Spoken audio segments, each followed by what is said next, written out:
How are you? Good. How are you? Good, good. Bonne année. Bonne année. Yes. Let's talk a little bit about Yes. Pomerol. Now, after the wines are in bottle, like, what's your impression of 2019? Well, I mean, we've always been big fans of 19, and it's true across the region. The last time we talked was to taste the 2018s, which were absolutely gorgeous wines, but very opulent, very energetic, and not as settled as the 19 can be. The 19 are what's interesting is we overall have managed to have wines with a beautiful maturity, yet a certain freshness. And I think that's the great element of 2019, and that was due to a day that I'm sure everyone has mentioned, the 26th of July, where we had 36 millimeters of rain after a fairly hot period and dry period, and then we had another sort of warm and dry period. But it gave a second breath to the vines, which have managed to not block through the maturity and therefore keep that freshness. And for us, it's really the most important part. Yes, we had the winter with a little bit of rain, a little bit of cold. We were borderline freezing early April, but that was fine. There was a little bit of rain. The element for us, which differs a little bit from others, we suffered from poor sets. I'm sure you've heard from other producers that the volume of production were the largest they've produced since probably 2004, which for us was not the case. Being so Merlot driven and always being so attentive to the vines, pampering the vines so much, we're always a few days earlier, because of that. And being a few days earlier, it rained on the flower, and we lost some potential fruit at that point. We had about 140, 150 berries average per cluster instead of 200, 220. You see, so that was a big difference. So our crop is not large. Yeah. And what we do every year before the harvest, every cluster that has less than 15 berries on it, we cut them prior to the harvest. Oh, okay. So during the harvest, it's not a problem. We don't have that risk of having a few of those tiny green berries, sort of lead size, to go into the tanks, because we drop them. We drop them before. Wow. So that was an element for us, which was a little different from the others. But apart from that, we reached a beautiful maturity. Of course, we had to be careful with the alcohol. We managed to keep the alcohol around 14.5. So sometimes it's 14.7, sometimes it's 14.4, but we were within that range. We are within that range. And I think it's it's that rain in the middle of summer took away the violence in the wine. That's actually the term I was looking for. 18. Yeah. In 18 it was quite violent. 19 is much more settled. Whatever the time of the day, I retasted the bottle that I have when I opened them this morning, and it's you can almost drink them now, which is absolutely fantastic. And they have an aging potential, which is quite important. The tannins are there. There's quite a lot of tannins, but they're very soft and well matured tannins. They're not grainy. There's no rusticity in those wines. There's some beautiful. I mean, you've tasted surely more 19s in bottles than I have. I've tasted over 700 already. In bottle, yeah. Well, I only tasted them en primeur, and like 1,000 to go There's more. A It's thousand like to I go. have a mountain of Bordeaux to taste with my team. Like, it was interesting you said about the yields, because I can say that, like, right now in my mind, Palmerol really stands out as just an amazing appellation, and Mhm. across the board. And the wines are even better now than they were in from barrel. Like, Yeah, they're I agree. really impressive. You're like, oh my god! I like the same sort of excitement when I was tasting the 98 with your dad when they first came Mm. out in bottle. You know, there was something. Wow, hold on, this is something incredible.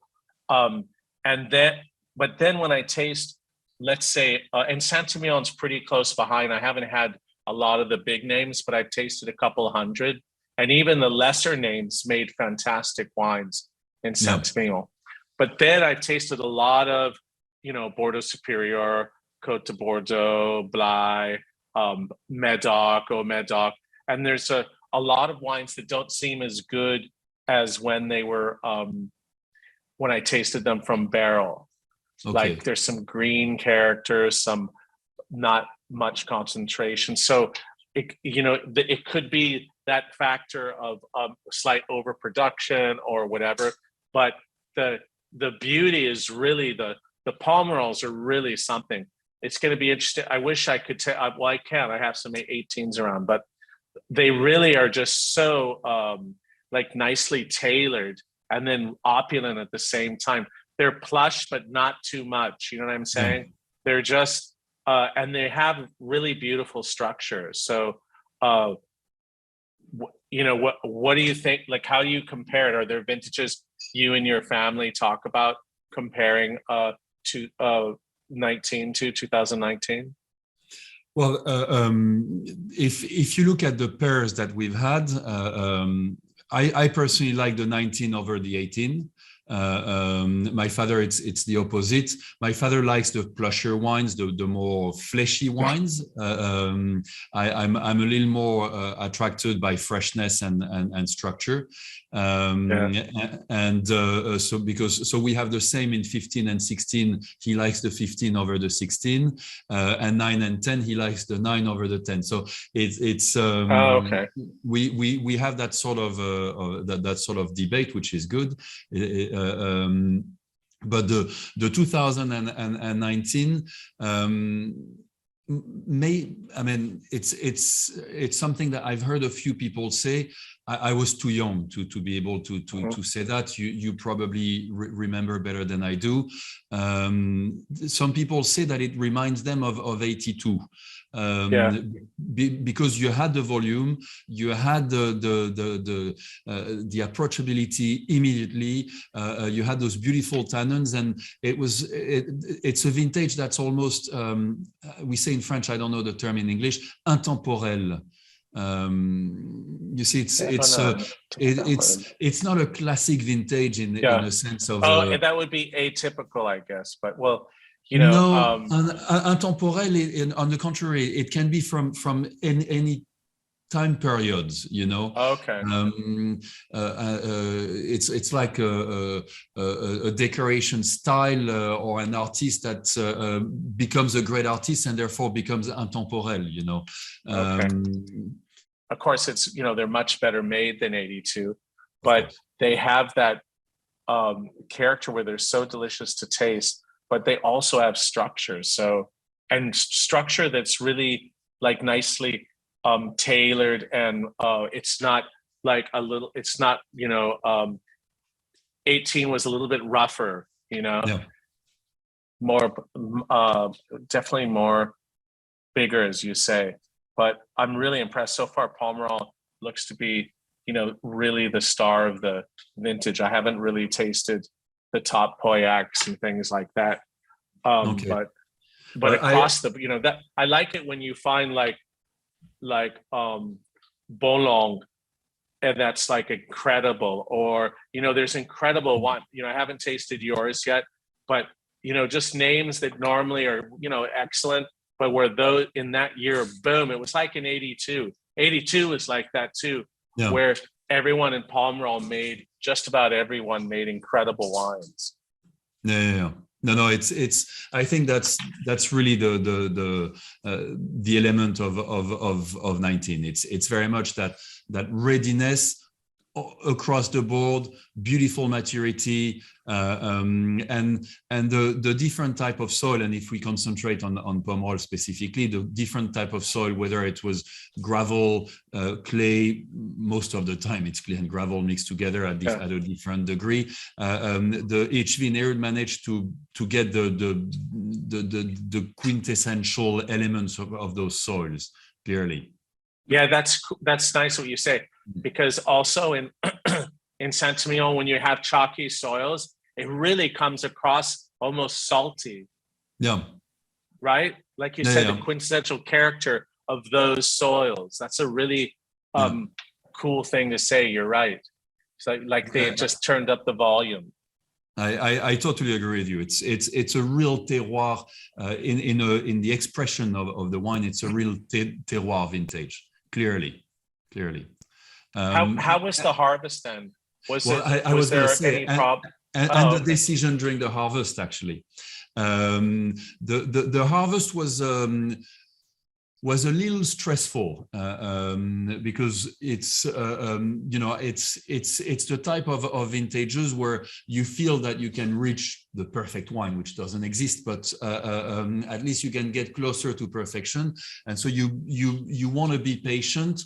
And at this time of the year, as you know, in the region, it's always a little stormy, and so the risk, the level of risk that you are willing to take is extremely important. And funnily enough, we took more risk in 2020, but we'll discuss that next year, than in 2019, where we were a little more cautious because thanks to the fact that we had lesser berries per cluster, there was a good aeration, and therefore the maturity, whether it was the berries inside the cluster or outside, was very even, and therefore we wanted to harvest on the slightly earlier side as well, in order to keep the potential alcohol under control, because with a lesser number of berries, it's quite easy to then reach 15 and a half, and then you're stuck. I mean, then there's nothing to do about it. So we decided to be a little more conservative in 2019, and harvest on. We waited quite a lot before starting the harvest, but then we harvested fairly quickly. Well, I guess the question just burning in my mind then is, well, what is 20? So do you like 19 best of the trilogy? Personally, yes. Okay, because I lean towards that way myself. Like 18, I really like, but 19 was just so good and classical in style, you know. But we'll have to talk after I taste another 700 wines or 1,000 and see, how it all ended, because 18 everything was good, Petit Chateau, everything. I'm sure when you were doing your blends for your Moueix appellation wines or your Bordeaux wines, was it easier in 18 than 19, or was it fine? No, it's fine. When everything is good, I mean, regularly when we were working on the blends, we were sort of pinching ourselves, saying, we were criticizing a specific lot, 8 tanks, and thinking, maybe we harvested it, and there's a little bit of this and a little bit of that, and regularly one of us in the tasting would say, well, if we were in that vintage, that would be the best lot ever. So, no, that's actually a good point. Yeah, it's easy. Vintages like that, it's easy. But it's easy. However, we shouldn't fall into the saying, everything's good, and we just do the job halfway. So it's still again, we are all running after the perfect wine, and in those vintages, it's true that we feel that we can touch that perfect wine much closer than others. Listen, so I have all these wines to taste. Yes. So what do you want to start with then? Well, Ozana, I think, is the best option. One of the elements in 19, and it's a term that we've been using between us during the tastings, were fruit baskets, not in a sort of cuckoo way, but it's very often when you taste, you can identify, oh, that's a white fruit, that's a darker fruit, that etc.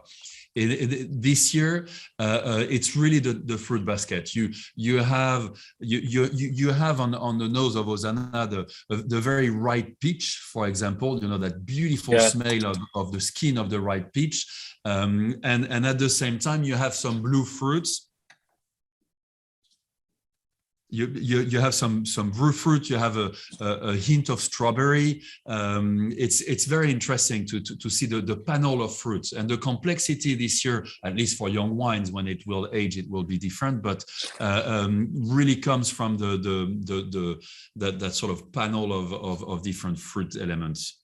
But one thing that strikes me is I get a lot of like green olives, wet earth, like some of the really classic Pomerol character rather than just fruit. You have almost some sort of warm, sort of sweet flowers also. Yeah. People say that Ozana is a modern version of Moueix. It has nothing to do with us. It's really the expression of that little. I like that what you're saying. And I know exactly what they mean. Yeah. You see, because Moueix wines are always a little bit, particularly in like the 90s and 80s, were sort of timid. Like they were sort of just peeping over, just showing. You had to really look into it a little bit, or you could be tricked because it wasn't giving you a lot at the beginning. The nose and a lot of the 19s had that so much on the nose, but then the palate's a little bit tight. Yeah, exactly. Okay, let's try now. What do you want to try? So La Fleur Petrus. It's last year in 2018. I had told you that we had passed a step. I think in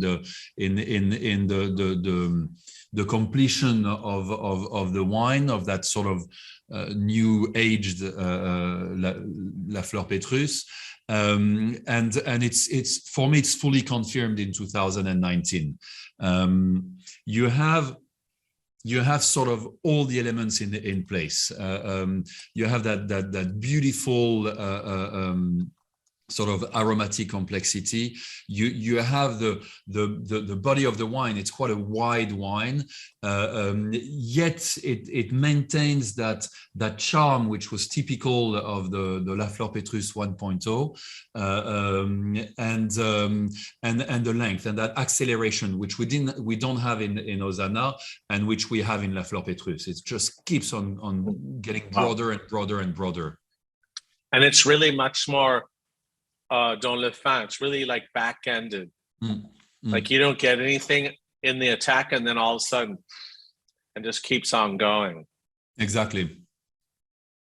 Okay, so now we'll do Trot. So Trotanoy, yes. So the nose of Trotanoy is much more expressive, I think. Very, very, very complex. It's almost buttery, even if it's 100% Merlot, but it's quite a. I know what you mean, though. That's weird. Yeah, I mean, it's in a nice way. Very homogeneous, especially for Trotanoy. The tannins are there. They're more. They express themselves a little more than in La Fleur Petrus. You see, it's you have almost a very slight sense of rusticity, which is typical of Trotanoy. but you don't have the anchorage. So it's really an under expression of Trotanoy, as I said before. It's a very beautiful wine, but for me, it lacks that anchorage. It's an easy to understand Trotanoy with all the elements you want to look for. So anyone that will open a bottle will have a lot of pleasure. But it has really nice sort of creamy tannins. Yeah. You know, like velouté, like velvety, right? Yeah. But you know, it's I'm not, as you know, I usually say what I think, which is a good and a bad thing, and for me it's not the ultimate Trotanoy. The ultimate Trotanoy is 18 by no means. It's an exceptional bottle for us within our Pomerol in 19. It's La Fleur Petrus by far. La Fleur Petrus has much more going on than Trotanoy in 19. Yeah.